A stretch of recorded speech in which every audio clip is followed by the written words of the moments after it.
What's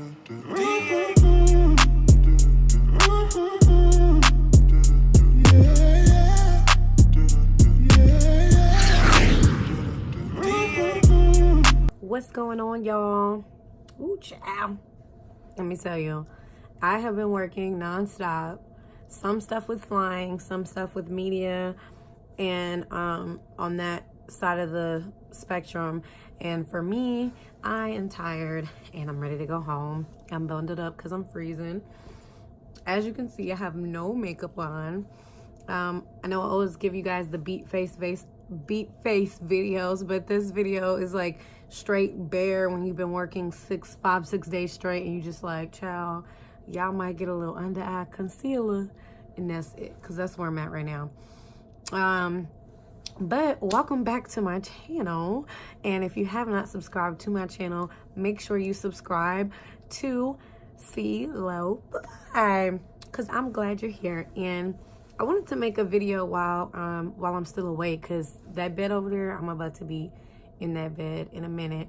I'm actually in Raleigh, Durham, North Carolina, and I feel some type of way about this area because it was very it was built by slaves, you know, so that makes me feel some type of way in my spirit. And I felt a very heavy just spiritual ancestral presence when I got here. And it's my second time coming to this particular area, and that may not, you know, resonate with some people, but for me, I just was like, nah, B, like, this really feels heavy. But needless to say, I am here, and y'all don't mind my hair. My hair is just, it's dandruffy. It's a little dandruffy, you know what I'm saying? It's a little edge control and stuff. But anyways, I wanted to take this time to answer a couple of questions about the job per se, being a flight attendant. One of the things that I don't talk about often is the fact that you do get homesick. People don't talk about that, but you will get homesick and you will miss your family sometimes. That's why it's important to have a person on your benefits, like a companion that you can. It can be a friend, it could be a spouse, it can be whoever you want it to be. Mine is my sister right now, and I'm getting ready to switch it to my boyfriend, Greg. My sister's been on my benefits for 2 years, and so because you want to bring those people along with you, you want to bring those people that you love to experience all the things that you're experiencing with you, because it will get lonely being on the road. It's beautiful, but I've been in some of the most beautiful places in the world, and I'm thinking to myself, like, man, I wish Greg could see this. I wish my mom could see this, my dad, you know. So it's important to really get you a companion, or, you know, just have your family on your benefits. Naturally, your family members fly for free. So if you don't know, your mom, your dad, your stepdad, and your stepmom, if you have those, would all fly for free. Your children would fly for free. So, you know, bring them with you. I can't always bring mine with me, but I want to start doing more of that, because it just makes you feel like you're not at work. Another thing I wanted to talk about, and why I love this job, why I love it, and then like some things that I'm like, I really like the fact that you have independence and you're able to just work freely. Like your coworkers, you have a flight leader, and you have, you know, the whole flight structure, like your captain, flight leader, and then the flight attendants, but everybody is able to work together. Well, I'm not on the nail struggle bus today, y'all. I got all my fingernails today. But you're not being micromanaged. I really don't like being micromanaged. And so on this particular trip, somebody on the trip is being a little micromanaging. And, you know, that happens sometimes, but that's why it's important to have those skills where you can kind of de-escalate situations and mesh with different people and different leadership styles, because you know, people will try you, passengers and, you know, people you work with. And I think it's just important to like put your best foot forward and understand that people are different and people come from different backgrounds, and that will make it easier for you to get along, and easier for you to work together. So I really like the working with component. I don't like somebody hovering over me all day. That's just not me, you know. But this job, you really do self-manage. Also, when it comes down to Okay, so I had to go back and look at some of the questions that people asked me. Somebody asked me about like maximizing your time and making like flying high time. Everybody essentially, like, that's really about their money, wants to fly high time. For me personally, I look at how much is the trip worth and what are we actually flying. Am I killing myself for 20 hours or what's going on?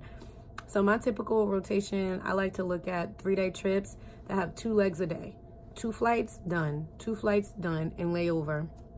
And a high time 3-day trip is really like if you get a trip that's 17 and above, like anything between 17 and 19. If I see a 19-hour 3-day trip, I'm like, sign me up, boss. Because usually 19, 20, and so on and so forth, those are your 4-day trips and such like that. I don't really fly a lot of 4-day trips. I don't ever really fly 4-day trips, and that's just because I'm not a consecutive person. Like, I don't like to work like that, like as far as having long stretches of days, which is what I'm on now because I was just all over the map, y'all. But so that's what I would do to maximize my money. You want to look for 3-day trips that are worth a lot, and certain bases have trips that are worth a lot more than other bases. In Boston, we do okay. I've been able to get some really, like this month I have some 19-hour 3 days. They're little on the, you know, leg wise, they're a little hefty as far as like four leg days, but we do get paid extra for 4 legs a day, so I don't mind doing it because, like I said, I'm about my ching paper everywhere. Every time you see me bling bling, that's what I'm on in the new year. So I don't mind doing that. But that's how you want to maximize your trips. Also, if I have a 2-day trip that's worth like 9 hours, no. 2-day trip should be worth like at least 11, 12, 13, 14 is really good for a 2-day trip.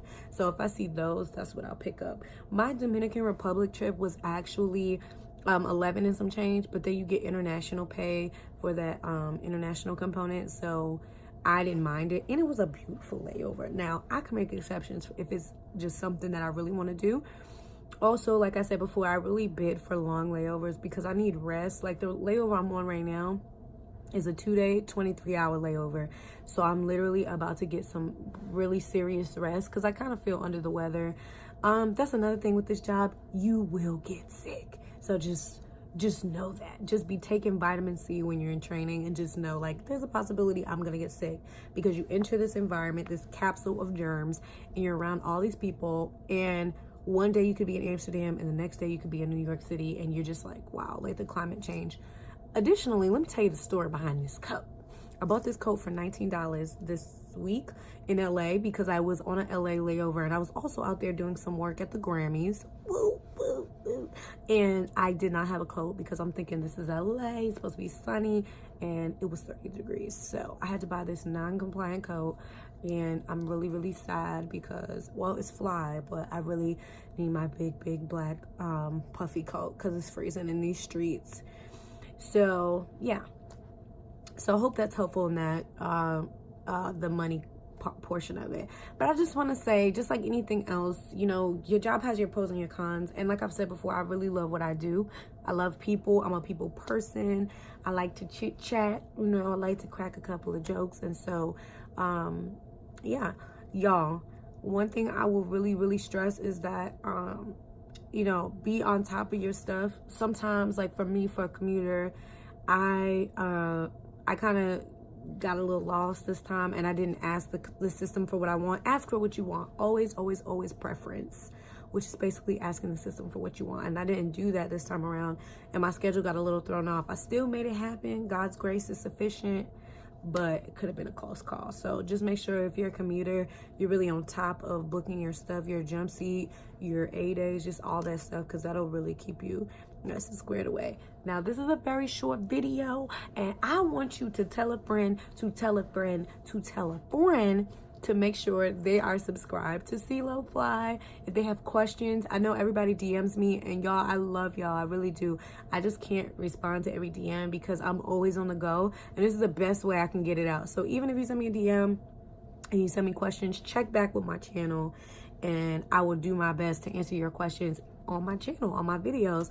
And you can put the put your questions and comments in the comment section below, and I will definitely be checking that. And so right now I'm gonna enjoy this 23-hour layover of rest, because when I get back home, it's Valentine's Day, and you know I gotta be slave for Greggy. I gotta go back into mom mode, go see my baby Jace.